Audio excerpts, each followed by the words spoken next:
Not long after the Second World War, in the rural states of Russia, a young boy is chased by a gang of bullies. A young girl, Svetlana, defends him by chasing them away. Somehow, the boy manages to hide quickly behind a tractor in a cornfield, and the bullies are chased away by the girl. He reveals to her that he was not scared for his own safety, but that of the bullies before demonstrating superhuman strength by lifting the 2-ton tractor and the ability to fly by taking to air with the girl.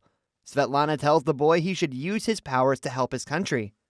After many years, the news of the superhuman phenomenon reached the outskirts of the Westerners. The American news shows video clips of his superhuman strength and calls it propaganda of the Soviets. But the President Dwight D. Eisenhower is in panic and calls up Lex Luthor to do something about it.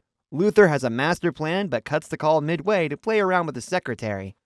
In the Soviet Union, Joseph Stalin, the ruler of the state, opens the largest hydropower plant with the largest water dam. In his speech, he praises the efforts of the Man of Steel and invites the hero to address his people. The people are overjoyed by the presence of the Superman, the Russian hero. He mentions the efforts of thousands of workers and claims that no one is bigger than the nation and the country. Meanwhile, just as Luthor planned, a Soviet satellite is crashing into the American city of Metropolis. The Soviet commanders cannot do anything, and the people on the streets are running everywhere to hide. In comes the people's hero, Superman. He drags the satellite with his bare hands and changes the trajectory of the crashing satellite to land in the sea with no damage at all. Then he addresses the scared citizens and claims that the Soviet people do not hate the Westerners, and it's only the government that the Russian people do not approve. Lois Lane of Daily Planet steps forward to question the Superman, and the Man of Steel quickly recognizes her as the partner of Lex Luthor, and he turns down her request for an interview. In the night, Lois Lane is smoking a cigarette on the rooftop of the Daily Planet when she is paid an unexpected visit by the Superman. They exchange pleasantries, but Superman accuses America of having been built on the efforts of immigrants and lower-level people, while only the rich enjoy the benefits. Lois Lane replies with a classified set of information of Soviet Union and Joseph Stalin's mass executions and suppression towards its own people. Superman takes to the skies and arrives at a secret bunker where the soldiers do not expect him. In fact, the floors are covered with lead so that it's hidden from the eyes and vision of Superman. He goes down below where he finds hundreds and thousands of people in prison and doing hard labor.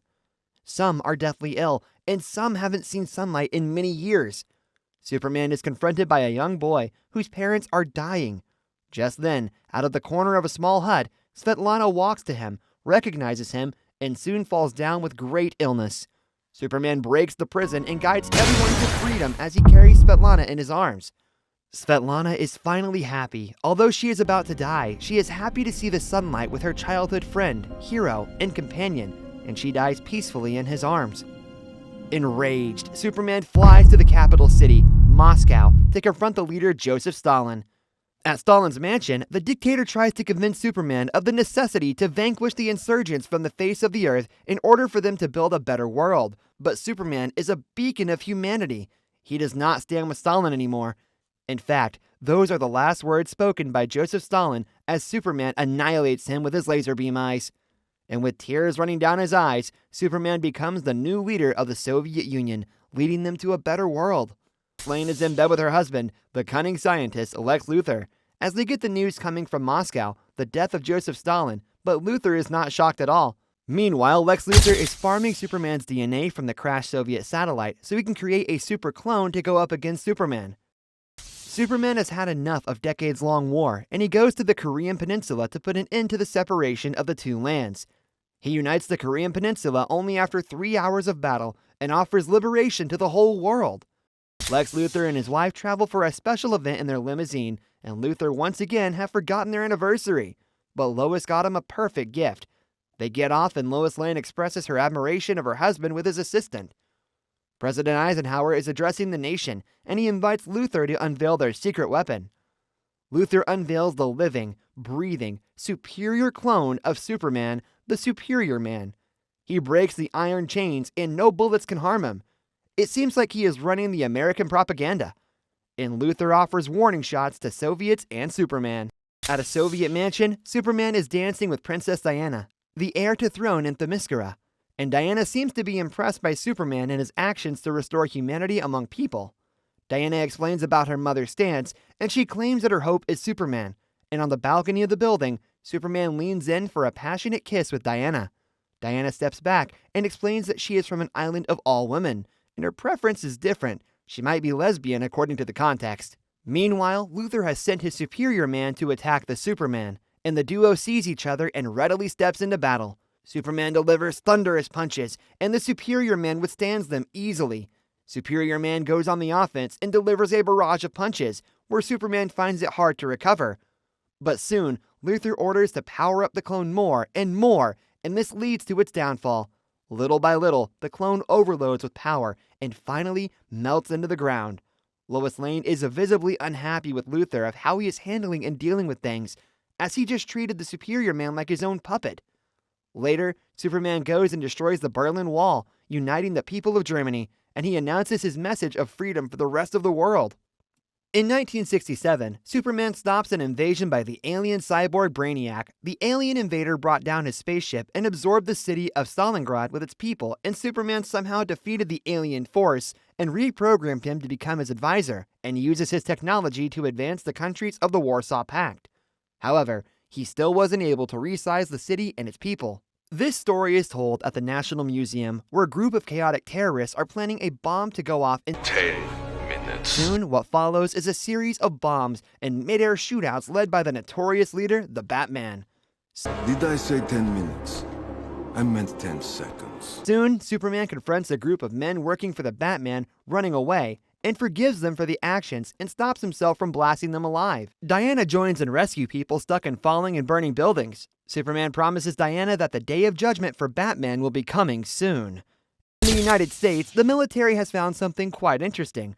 President Eisenhower takes Lex Luthor to it personally along with Captain Hal Jordan. It's an alien spaceship, crash-landed on Earth with the dead body of an alien being who is wearing the green ring of power, symbolizing the Green Lanterns.